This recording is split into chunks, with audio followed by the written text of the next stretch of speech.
The battle over 5G. What is it? Who are the players? And why do we care?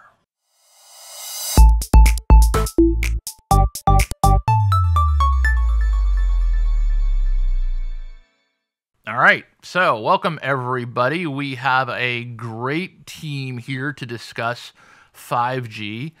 Let's say hi to Jason Perlow. You're in Miami. Jason, how's it going, Jason?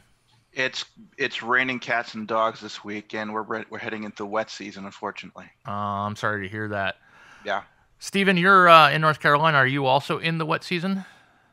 Well, we are right now, but at the moment it's sunny out, but that's not going to last. Probably not, no. And we also have Scott M. Fulton in Indianapolis, Indiana. What's it doing out there? Is it just like dry and cornfields or what?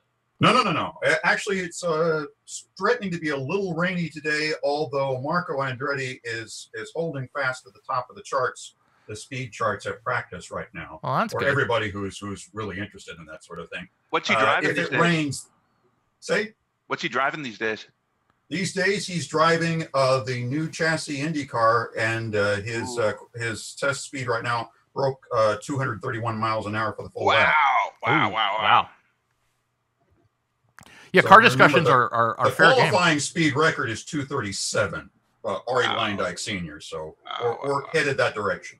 Man, that Brickyard man. This discussion is about 5G. And so, Scott, I am going to start with you and ask you, 5G, what is it? Why do we care?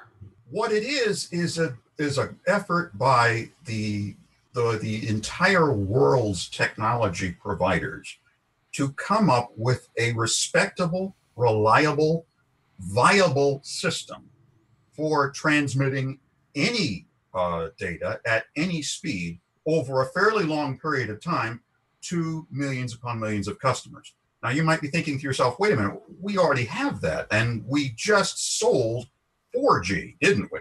I mean, it wasn't, the last great global report on the benefits of 4G technology into a 20-year time frame was only produced 5 years ago. So why 5G already? Well, as it turns out, a number of the world's wireless service providers, technology providers have realized how expensive it is to cool the equipment we put on those transmitters. In a number of studies that by some of the world's major equipment providers, there are antenna owners who are spending as much as 75% of their capital expenditures and well over 50% of their month-to-month operational expenditures just on cooling. Yeah. If we redefined the way that antennas worked, the transmission systems worked, we could completely slash that and make it affordable for certain businesses to be able to provide service to their customers. This is what China Mobile started. They're probably the company that triggered this whole wave to begin with. China Mobile realized when they were doing a test on antenna setup for a test that they call CRAN, that if they move the processing that takes care of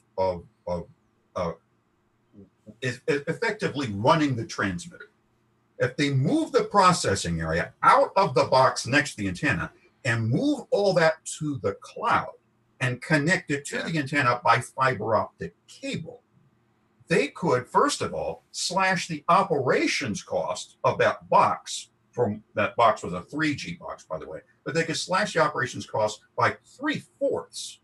And then they could reduce the size of the antenna real estate by taking away that big area that they're renting just to put the processing unit and the main storage in, move that to a cloud data center.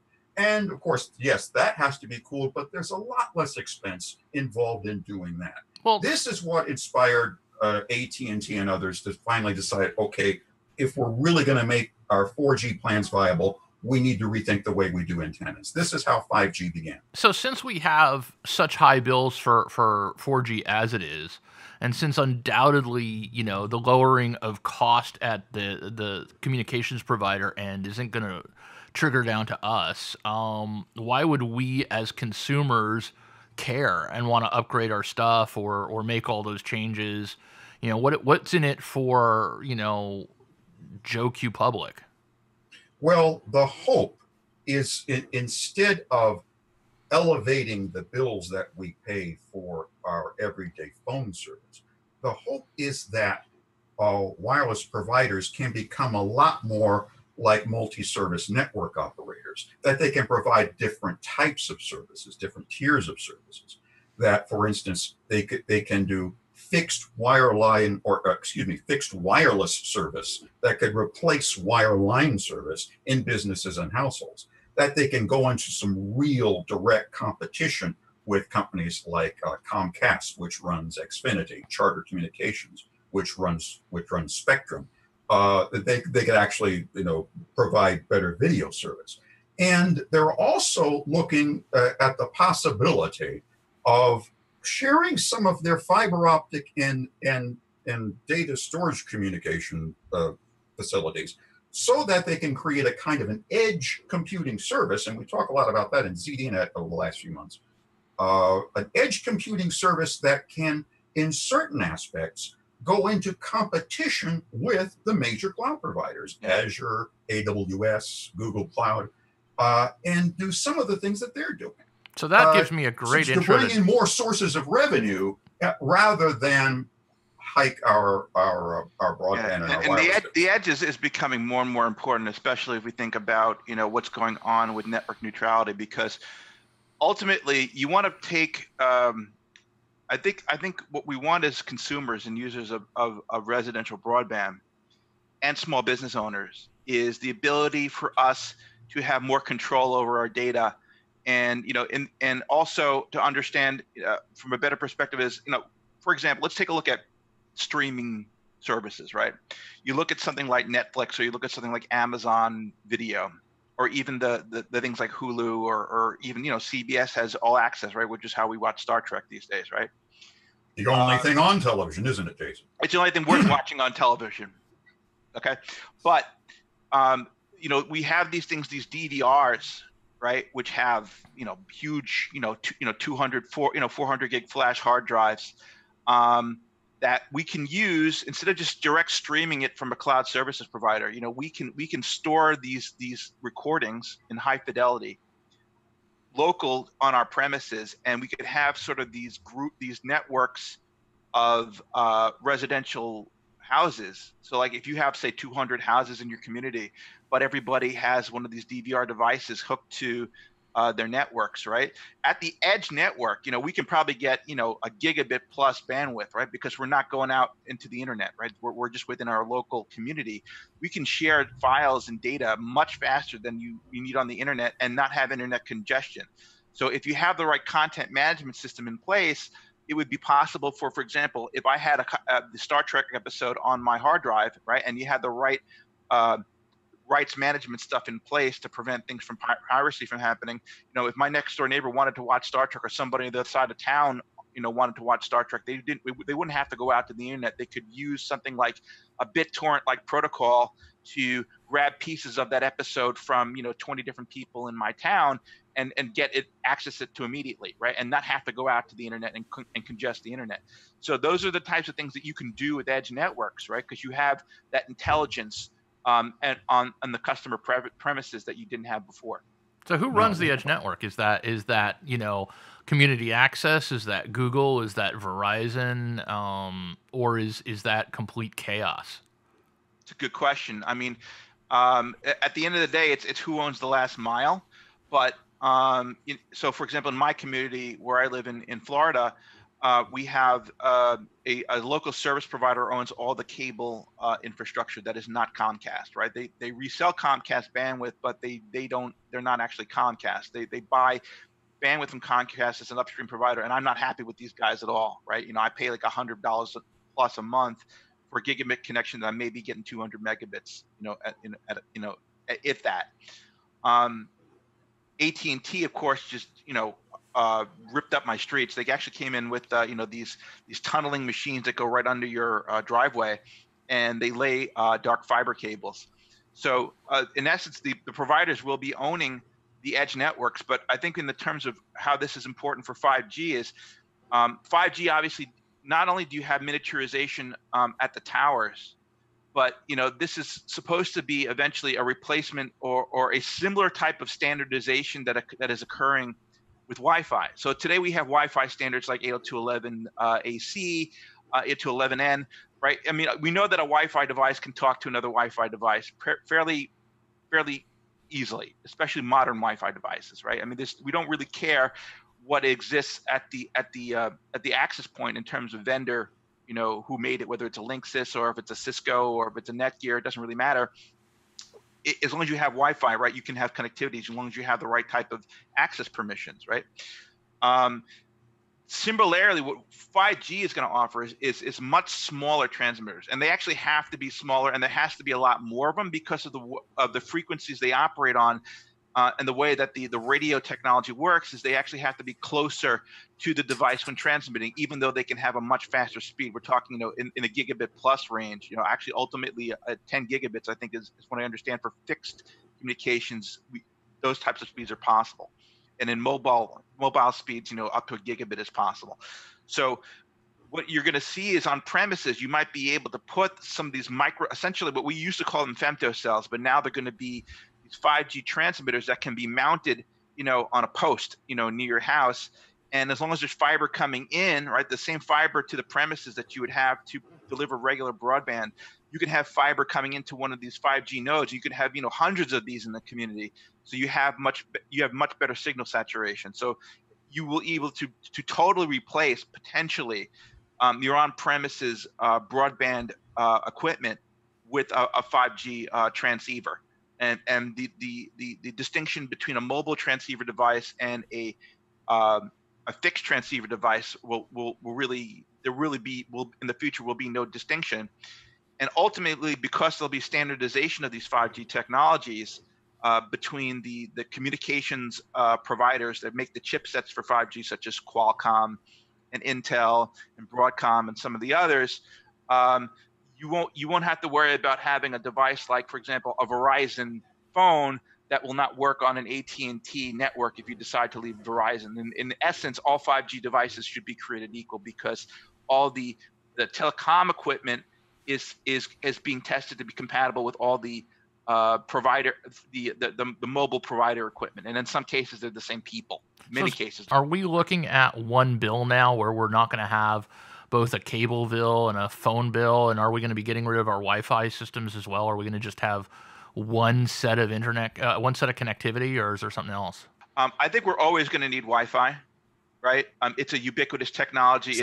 It's key to the Internet of Things, and we'll be needing it as well. But I think that there will be sort of this symbiotic relationship between 5G and Wi-Fi, where there'll be handoff to the faster network and the more available networks as needed. But because the 5G and our Wi-Fi providers may be the same people at some point, it's really not going to matter, right? What will matter is how are we going to consume these services? Where are they going to come from? Is it going to come from our telecom providers? Are we going to be streaming from our Verizons and our AT&Ts and buying our content from them? Or are we still going to be treating these guys from a cord cutter perspective, where I'm still going to be buying my Hulu, Netflix, and these other things, or the provider is going to be giving us bills for all these things separately, as the way that we used to buy cable, right? As packages, right? We don't know yet how that's going to work out, and a lot of that has to do with how net neutrality is going to play out. I think what Jason has outlined is kind of the ideal situation, sort of the all things being equal setup if 5G works out as expected. That kind of assumes that the planet Earth is made up of one country, and that this one country is made up of a benevolent CEO who runs the entire space and who sees the benefits of a completely neutral space for network operation and bestows the gifts of bandwidth to every provider equivalently. That ain't gonna happen. What we have here is a failure to communicate specifically. the situation Literally. in order to make that ideal thing happen, we have to have significantly greater number of transmitters than we do today. Broadband Association and some of the fiber providers did some estimates on this, and we would, in order to cover the same area that a present-day 3G or 4G cell site allows for, to get that same umbrella, you would need 60 smaller but still fairly visible and quite noticeable, perhaps disguised as cacti, transmitters in your area. Now they'll all be operating at lower power, and so there's a lot of benefits in that. Even 60 of them at lower power may be able to provide a reasonable benefit. But you also have to keep in mind that that whatever backhaul is being provided to that 1/60th space is going to be shared with all of the consumers in that space. So even if you get the theoretical 15 to 20 gigabits per second downlink that they hopefully are going to do with the backhaul, you could have 100 users in that cell area. And suddenly things are going to look a lot more normalish. Yeah, well, you're going to need traffic prioritization technology big time. Mm-hmm. Absolutely, no question. And as I said, you're right. We would have to expand the number of transmitters significantly, which is why I think we might see sort of the on-premises equipment act as relay transmitters in addition to providing services to the premises themselves. Mm-hmm. That's really the only way it's going to work. I mean, you can go fiber to the curb, but at that point, we're going to need additional transmitters coming into that fiber. Because at this point, with the 3G and 4G way we've done things in the last 15, 20 years, and including the previous G to even 3G. These towers were very valuable pieces of real estate because, with 2 or 3 towers, you could cover a reasonably sized town, right? And, they had to be put in locations that, if you have these bedroom communities, right, that they don't want to be disturbed by these ugly looking transmitters. And then they've even gone through great lengths in some of these towns, especially the ones that I live near. They've disguised them as evergreen trees, right? So now, now that we're learning that these big towers are no longer going to fulfill sort of the primary responsibility of broadcasting and relaying signal, right? Now everybody is going to have to do their part, right? We can't necessarily have these CC communities saying, no, you can't have transmitters here. But the good part of it is that these transmitters are so much smaller, right? Because now you've moved the logic of these things into the cloud, and you're really just left with these much smaller microcells. So yeah, you're right. We're going to have to, like you said, probably 10, 20, 30 fold increase in transmitters. And by the way, I think that also includes Wi-Fi access points as well. I think that we're going to need much more Wi-Fi access points run by the service providers in major public spaces, because we just and we're going to need technologies like MU-MIMO and things like that. And new Wi-Fi technologies such as 802.11 AH for longer distance transmission for things like voice versus high-speed data, right? Because we can't really treat all data the same way, right? I mean, something like texting doesn't need 10 gigabits per second access, right? Maybe downstream video consumption does, but something like a Facebook type of or even email probably doesn't need super high speed. So pay prioritization is a bad thing, but I don't think traffic prioritization is a bad thing. We're going to need it. Otherwise, we're going to have people that just consuming huge portions of our available bandwidth. And even if we have 10 gigs of bandwidth, they'll use up all of it, right? If we don't have controls on it. So Stephen looks like he's got about 18 things he needs to say. Yeah, there you go. I was going to turn it over to you. We got to give him the space. I don't know about 18, but we'll see what we can do. Let me think. Well, let's start off with a question. When is all this going to happen, Stephen? You see, I'm pessimistic about it.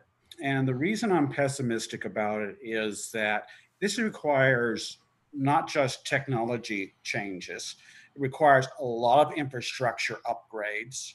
We still don't actually have 5G nailed down because 5G is actually like 4 or 5 different technologies, and we're trying to get them all to coordinate at once. That's not going to happen. We also have all these various business plans out there. Just to step back though and focus on the infrastructure issue, I don't see us getting 10 gigabits, for example, to people. A milliwave and MIMO just won't do it, not with what we've got now.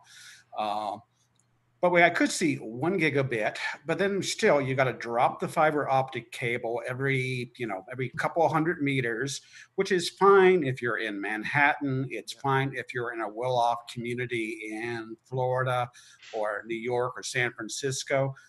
I live in a small town of about 80,000 people, which is, I just don't see that coming here anytime soon. It just costs way too much money for these people to do it. Now, admittedly, in the long run, it saves them money because, yes, they don't have to spend all that cash on air conditioning, that which is indeed, it's a serious amount of money. Nobody except people in the business even thinks about it, but it's serious cash. But I know telecoms, they are generally speaking really reluctant to pay money they don't have to deploy infrastructure. So I'm really concerned about that. And so between the business problems and just the whole bringing together all these technologies, I think it's going to be a while. To switch gears for a moment to technology again, to make this work, we're going to need software-defined networking and network function virtualization to really take off more than it has so far. Now, the telecoms are well aware of that, and they're spending a ton of money on bringing those technologies up. They're doing it because, while that does require them to spend money, it's software money. They don't have to buy a new rack of routers. They don't need to dig through tunnels in suburban neighborhoods to do it. They can just bring it over. Unfortunately, those technologies are still not really in sync yet. They're getting there. They're getting to standardization, but that's yet another layer of standardization that must happen to make this work. So the China and that standardization you're talking about almost requires that the people who are in this NFV space settle down and decide that we're going to leave our goals flat for the next 10 years, and we're not going to expand, which hasn't happened yet. I mean, you go to open networking conference from one year to the next year to the next year. Their goals move exponentially. And yet the progress is still pretty linear. But what they think they can do is way up here. And AT&T especially is trying to get them to say, okay, guys, settle down. Tell me what's reasonable. But except nobody has an idea what's reasonable yet. Right. But except now AT&T is in partnership with Huawei. Yes, they are. And it looks like Huawei is not going to be the heavy in this industry in the United States. Right. It's gonna be Qualcomm. Now, Qualcomm and Huawei had done interoperability testing recently in the last few months, and they say, yeah, all our stuff works, great, But what could happen with this administration, right? It's kind of like, well, if we decide that we're not going to allow Huawei to do business with this country, which could happen, it could very well happen. The company's under criminal investigation right now. That's actually likely to happen. Yeah, okay, it's likely. Okay, so if we say, Huawei, you cannot buy anything from the United States or do business with that requires transfer of intellectual property of any kind, software, hardware, whatever. And intellectual property is Qualcomm's business. Very much, they are an intellectual property business. That's their main business, right? So, if Qualcomm is now the heavy in the United States, and Huawei now has to do business elsewhere, right, in their native country, in China and in Europe and elsewhere. And by the way, Huawei is really in my opinion, the heavy outside of this country for the most part. They're ahead of the game, I think. Jason, let me interrupt you for a second. What's going to happen as far as standardization? Is Huawei going to move its own way? Well, Jason, let me ask you a question before you go further. For those who don't know, what is Qualcomm and where does it fit into all this? Because we know about the big telecom companies, and you know the four of us in this conference know about Qualcomm's chipsets and stuff like that. But can you really put Qualcomm and Huawei into perspective since you're talking about it? Who are they? Where do they fit? Yeah, so Qualcomm, as we know, it's a U.S. based firm. They have a very large portfolio of intellectual property and technology that they sell. Okay, they have technology on the carrier side, in other words, radio frequency technology, provisioning software, all that stuff that's required at the telecommunication side, the tower side, transmission, all that, and as well as data center side of things. More so on the edge, on the transmission side. So they make stuff for that, and they own a lot of patents, and they have a lot of portfolio for that. They also manufacture, in addition to the actual microprocessors that power smartphones and mobile devices, such as the Snapdragon, which is used in virtually all Android phones, virtually all of them that are sold in the United States, including Samsung's. Even though Samsung has its own microprocessor business, Samsung uses Qualcomm chips in its phones in North America because the carriers primarily use Qualcomm's networks, right? So obviously you want the mobile devices to match the carrier devices for optimized communication, right? So Qualcomm basically owns both sides of that business. So in addition to the chips that power the smartphones, as far as the brains, they also make the modems, or what we call the baseband transceivers that communicate with 4G and 5G networks, right? So they own the whole list of stuff that would be needed from mobile and telecom to have a full portfolio of products across the board. Now, they compete with companies like Intel that make wireless chipsets, but of course, Intel really doesn't make, cell phone processors. They also compete with Huawei. Now, Huawei is China's largest telecommunications firm. Huawei is not just someone who owns intellectual property. They can actually manufacture directly their own stuff. So they manufacture also their own chips. So like Qualcomm, they are an ARM licensee. Okay, they're an architectural licensee. They make their own chips of their own designs, just like Samsung and Apple does, and Qualcomm does. They also make the 5G telecommunications equipment that Qualcomm also does.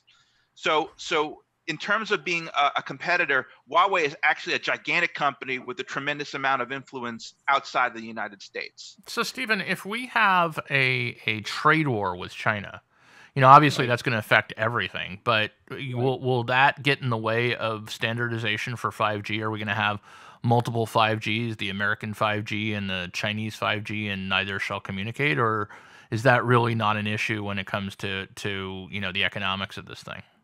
No, it's a showstopper issue. We will end up with a U.S. and a Chinese European standard, and if that happens, I don't know that we're actually going to see 5G. I can see everyone else sort of just taking their foot off the accelerator and saying, "Let's wait until this is settled," because we don't want to have to make one set of gear for the European market and one for the American market, because Huawei has a much bigger influence. In the States, most people aren't aware of them. Elsewhere in the world, everybody knows who they are.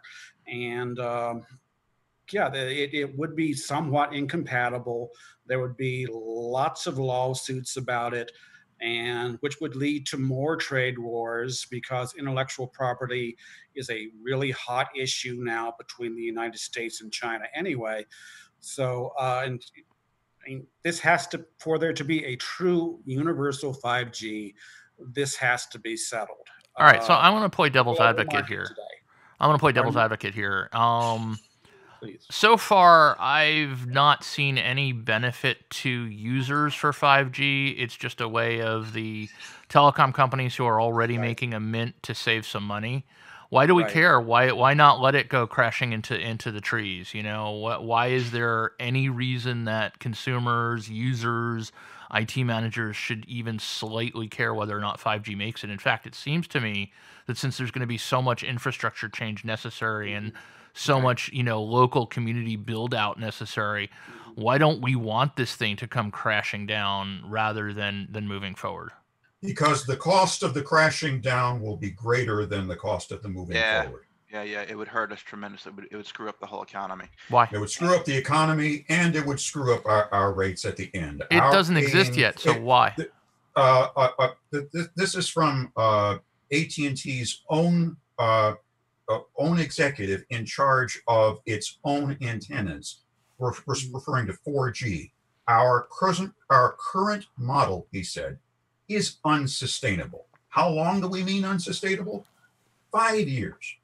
That crash will happen really, really soon. Yeah, if we don't start getting 5G off the ground. Yeah, and that's just AT&T, right? Which that's now, just course, AT&T. Which is partnered with Huawei and may have to switch gears to Qualcomm. And it'll probably going to end up happening that way because now we have carrier consolidation. Right? There's only going to be 3 carriers in the United States for the most part. You're going to have Verizon, which is already a Qualcomm shop. They're moving from CDMA, so they got to get off that. They have to get off the CDMA technology because that's legacy, right? So they have to move to whatever Qualcomm's next thing is, which will be some branded form of 5G.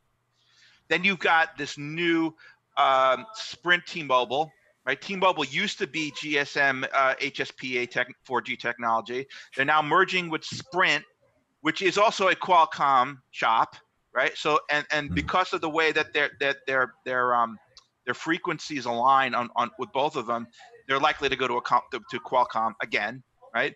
And then you got the third company, which is Verizon.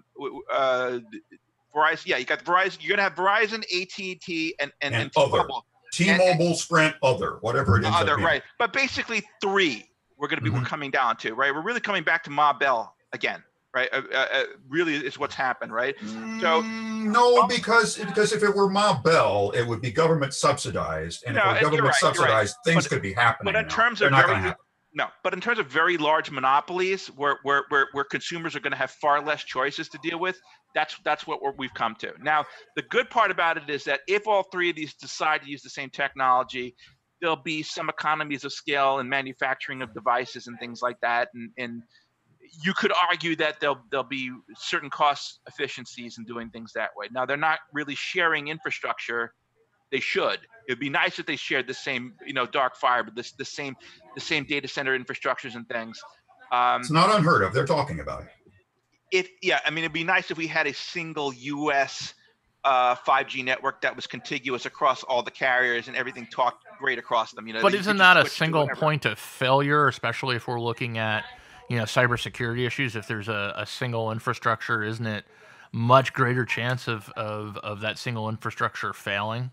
We kind of already had that with the electrical grid. Right. Kind of, right? Well, keep in mind, though, that 5G, unlike a lot of its predecessors, is a plurality of technologies. Yeah. And this is something that has been talked about, that perhaps at some point in any one of these technologies' evolution, it would need to evolve independently or completely be replaced by something else. They want to be able to do that without making 6G. Right. Or 5.5G. They want to be able to modularly take a brain transplant and put something else in. I'm still trying to get my hands around this question of why 4G is going to crash. They seem to be doing fine with it now. Why are we driving towards it? Oversubscribed to begin with. That one. The problem with 4G is that it's simply running out of bandwidth. I mean, I have been in many situations in large cities. I was just in San Francisco last week, and my 4G went down. Its data performance went way down, and it was because I was in a major city with a lot of 4G users, and I was competing with all of them to just do ordinary email, and I was having dropouts. Yeah, and they're all talking to the same tower, right? Whereas exactly. 5G would have be much more spreaded load across a much thicker set of pipes. Right, which is one of the earlier you were asking about what's in it for consumers. That's one of the major points in its favor is you are going to have less dropouts. You'll have more, basically you can count on the data transmission being as fast as you're used to it being. It's not going to have, it'll stay steadier. It also, in theory, should be a lot faster. It also, for some people, will indeed allow them to have bring 5G into their house and replace their cable or God help them, DSL that they're currently using. So I'm going to stop this for a second, folks. There is some kind of loud background noise going on out there. Is it in one of your home? Are you guys playing it's it? probably mine.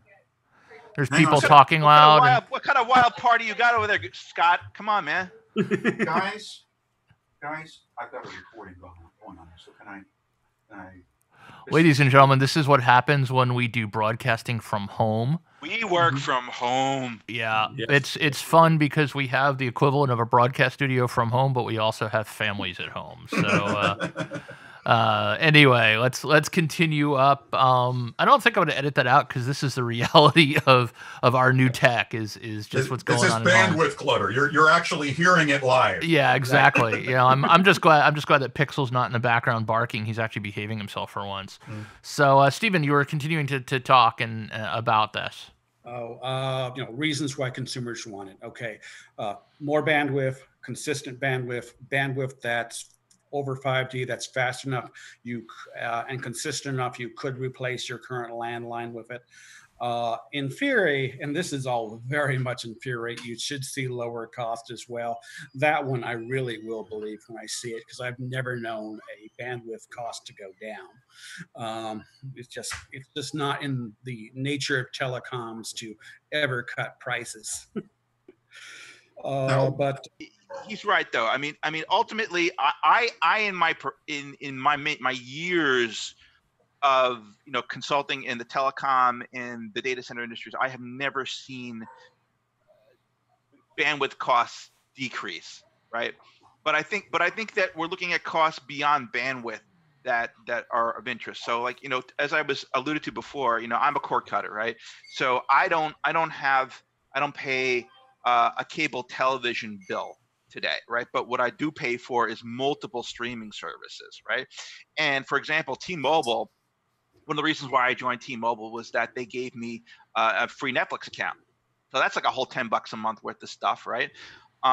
Ultimately, I expect the mobile broadband and they may end up being the same people as your regular broadband service providers is what's happening is they will promote their services with a certain amount of free streaming content, right? So that's how they will all fight with each other for business, is to say, well, okay, if you join Verizon, you'll get a free Netflix, you'll get a free Hulu, and you'll get a free whatever. And then of course you've got the Apples and the Amazons of the world, competing for customer loyalty and throwing in all sorts of goodies and stuff there too. So does that mean that Comcast and Charter and Spectrum and all those folks are running for their lives because the 5G folks are going to try to put the traditional cable out of business? They're going to have to bring the value somehow. They're going to have to. This is something that the broadband providers have actually brought up, which is the fact that in order for the 5G plan to work in any country whatsoever, all those access points, all those towers will have to be connected by fiber. Yep. And in order for their plan to work, in order the plans that they've had that have been installed in a number of cities before, but the fiber to the home, fiber to the premises, for their plans to work, their access points would need to be connected by, guess what? Fiber. So their point is, it's the same fiber. What happens if perhaps we just kind of let the municipalities run the fiber networks, in essence, so that, and they would do it like this. Each individual city would run the mapping of the fiber, and they would lease the use of that fiber to the broadband providers and to the 5G providers equally, connecting the towers and connecting the fiber to the premises, which all seems like a very nice way of getting it involved. But then you absolutely guarantee, if you do that the 5G providers would have a less than 50% share of the market for video. which in their own projections they can't afford to do. They want to take over this market in order to make it viable for them. They don't want Comcast and Charter to be their competitors in those fields where they have to invent new revenue sources. Right. If they can't invent new revenue sources, they're not going to do it. So you have these particular problems to solve, and then there's other points in other countries, especially where things are somewhat different. Case in point, India. Yeah. In India, you have a lot of crumbling 3G and 2G infrastructure that they're still having trouble moving to the 4G. And in India, you have government subsidized competition, which ensures pretty much that the service that is providing the pipelines, the wireless pipelines, provide basically that and hardly anything else. So the government has subsidized, in the case of one of India's largest nationwide providers, his name is Bharti Airtel. The government subsidized a competitor in the wireless video space, Reliance Jio, and gave Reliance a way to offer much lower fares for streaming video service, and fairly fast in certain areas too. And Bharti Airtel, I can't say it.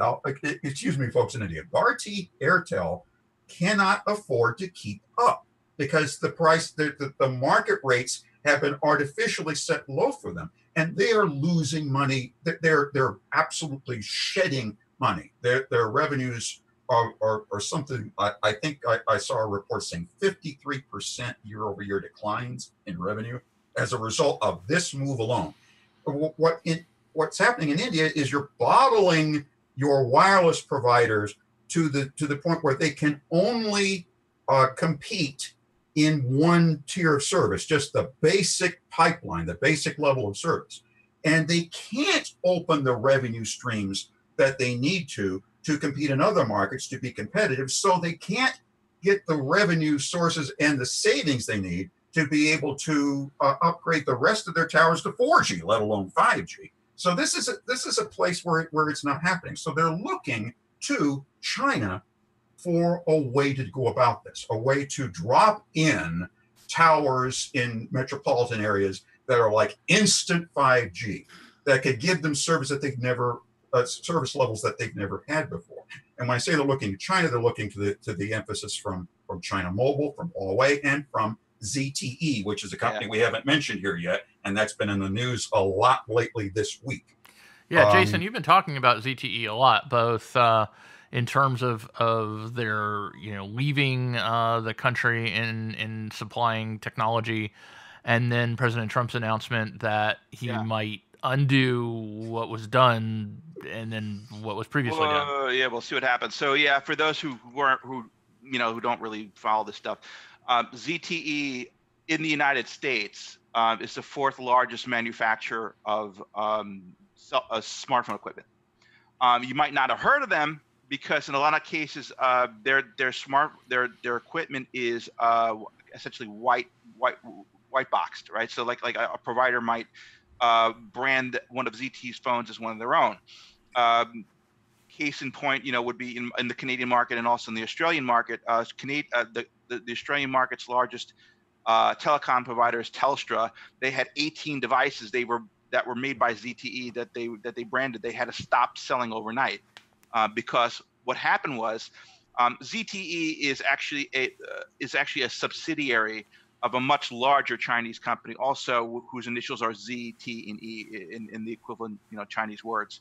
But the ZTE that we know in this country is essentially a subsidiary that was forced to basically shut down overnight because they, in the last several years, they were under investigation by the Commerce Department, along with Huawei, by the way, which is a much bigger company, of selling equipment under embargo to North Korea and Iran. And effectively what happened was, they were fined $1.2 billion. I think it actually might have been close to $1.9 billion, but it was a lot of money. And they would say, okay, if you don't follow our, our agreement of what you have to do, if you don't follow our rules, we're going to do something worse to you. And of course, what happened was it was found out that during the course of the negotiations on this penalty, the executives that were at ZTE were actually, instead of them being fired, they were rewarded with bonuses and stuff. So when the Commerce Department got a hold of this, they got really ticked off, and they issued essentially a ban that prevented ZTE from doing any kind of business with American companies. So that includes Qualcomm, which makes up about 25-30% of the components that goes into ZTE's stuff, right? Because it's the key. Like as I said, it's the transmitter, it's the microprocessor. So everything that went into ZTE's phones came from Qualcomm, effectively, right? So that because of that, okay, and of course these phones are all sold in all over the world using Qualcomm parts, not just the United States. That effectively killed them, right? So they had they basically have ceased operations. Right? I mean, I think they're committing to doing whatever they're supposed to do for their customers for the time being, but effectively they can no longer sell their products anywhere. So they were shut down, and apparently what happened was that Trump, I think last week said, well, you know what, I talked with President Xi, and there's too many jobs have been lost, and I want the Commerce Department to, undo this by magic. So we'll see what happmes. Right. Make China great again. Make China great again. Right.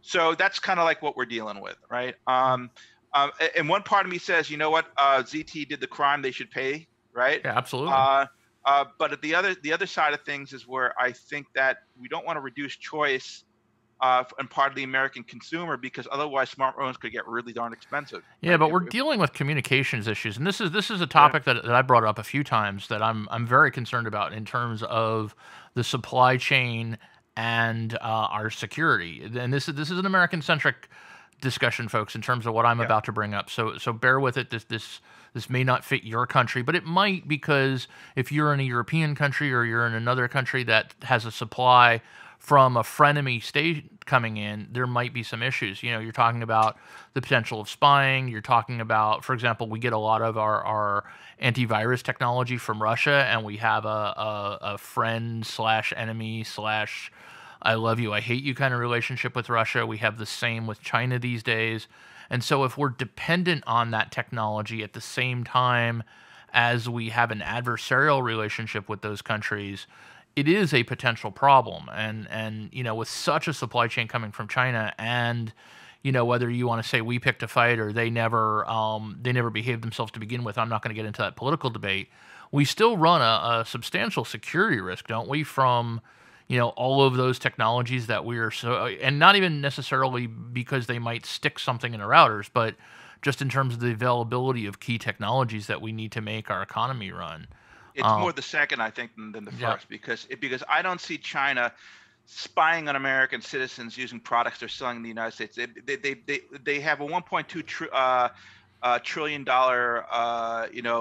they owe in terms of investment in our treasury bills.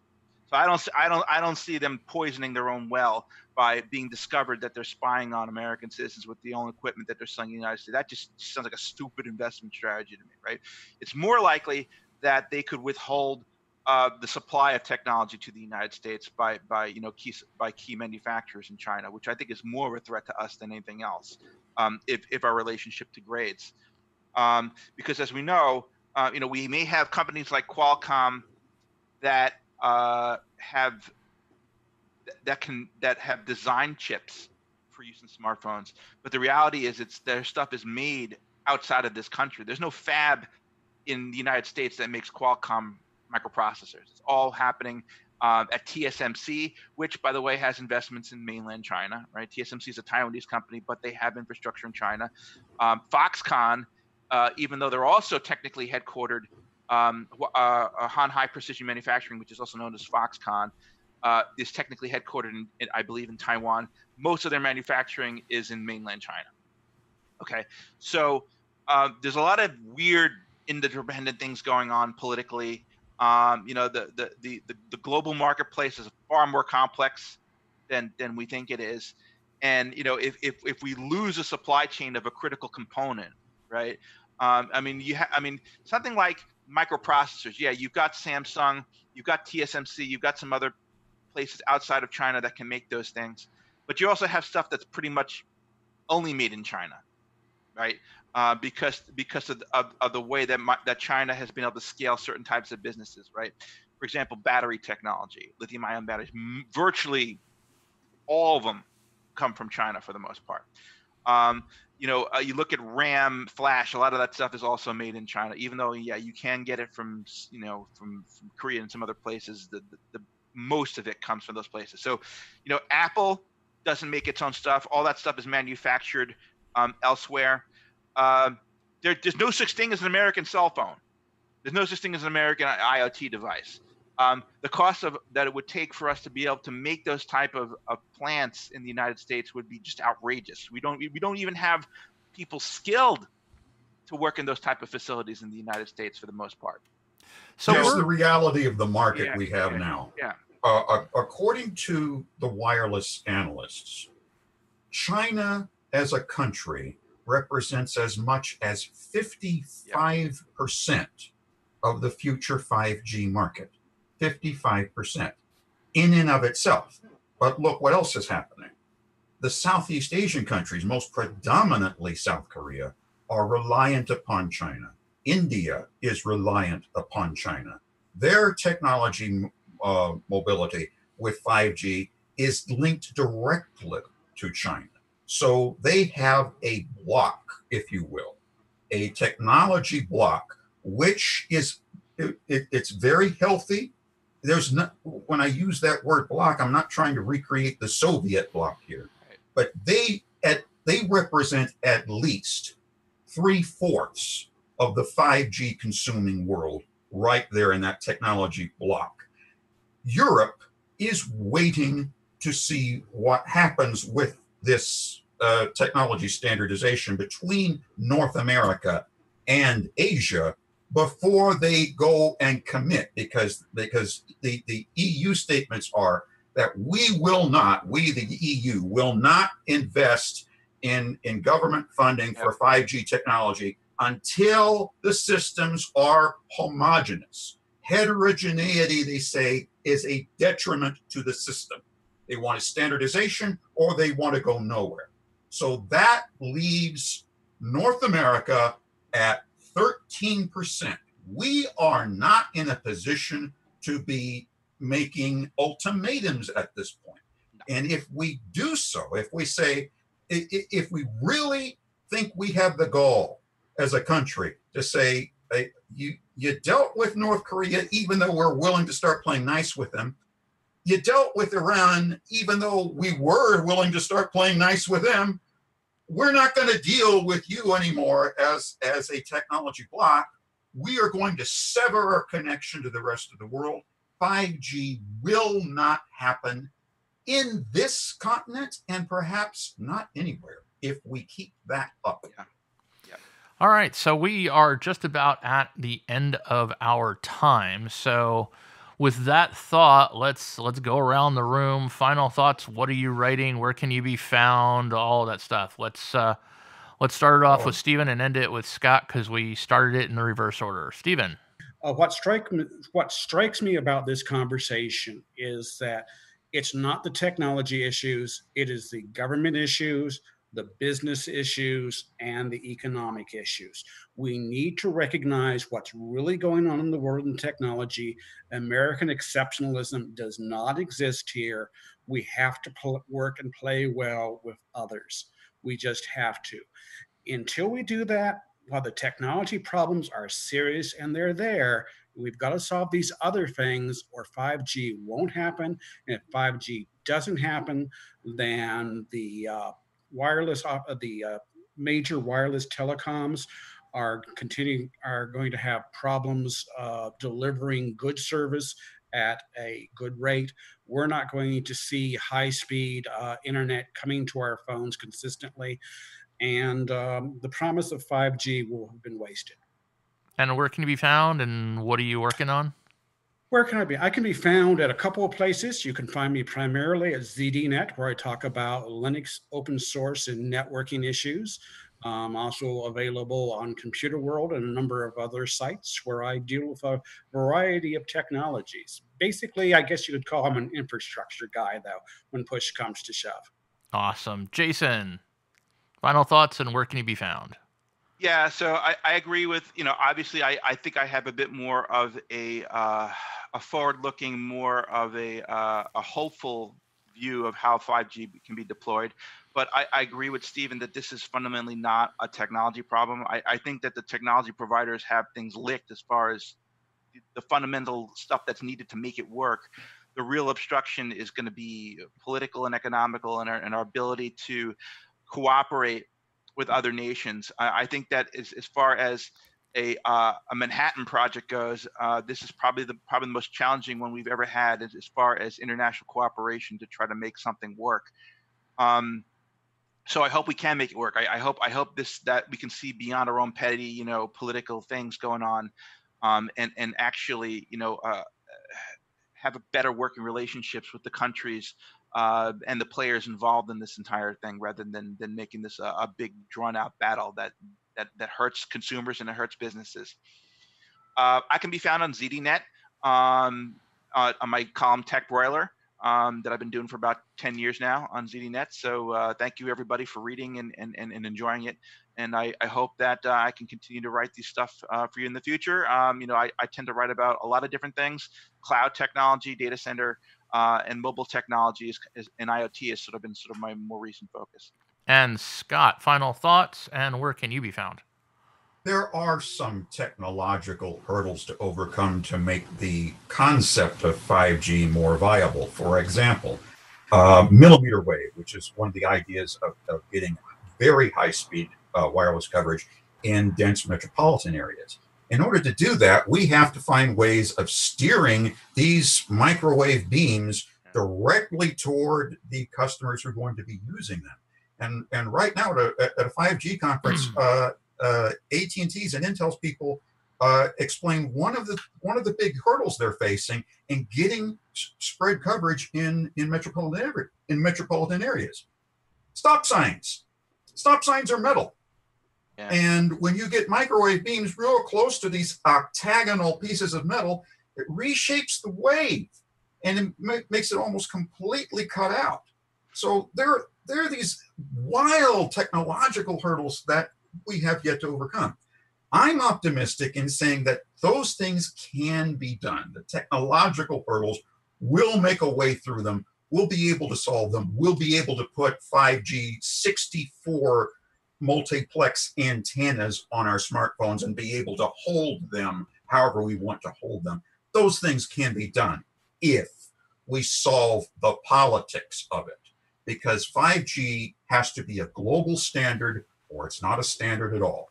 And where can you be found, Scott? If we don't work it out around the planet, if we don't get the planet to agree on this, then we actually are facing yet another global problem of our own ignorance leading to our own disaster. That's a special answer to your question. Where do you find me? Yeah. For the 37 or 38 or so people who have found my Scale blog on ZDNet, thank you and congratulations. For the rest of you, Scale is at zdnet.com/blog/scale. And what it is it's an attempt to explain new technologies in a new kind of historical way, applying an historical geographical metaphor to the way technologies have developed. And in the coming weeks, we're going to be doing a 5G series there in Scale. You'll also find what is 5G as a story currently on ZDNet. So you've got the rest of that's a great Scale. Article, by the way. Yeah. I've been given that article. Thank you, sir. It's awesome. Thank you, sir. And you'll also find me, shout out to my friends Alex Williams and Joe Jackson who are out there. You'll find me at thenewstack.io. And I'll also be reigniting my blog, ScottFultonOnPoint.com here pretty soon. Awesome. Yeah. Thank you. And To everybody out there, thank you again for tuning into another ZDNet Roundtable. Special thanks to Jason Perlow, Stephen J. Vaughan-Nichols, and Scott M. Fulton for another fascinating session. We did one of these. We started off a couple weeks ago, and it worked out really well. So we'll be doing more of these. Thanks, everybody, for tuning in and watching. Once again, we have a situation where it's technology and politics, and who the heck knows where it's going to go.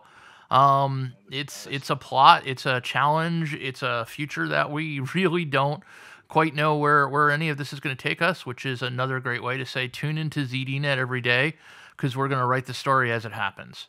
And with that, gentlemen, thank you very, very much for participating, and everybody out there, please leave your comments and your questions. We'll do our best to get back to you on them, and have a great morning, afternoon, evening, wherever you guys are in the world. Thank you very much.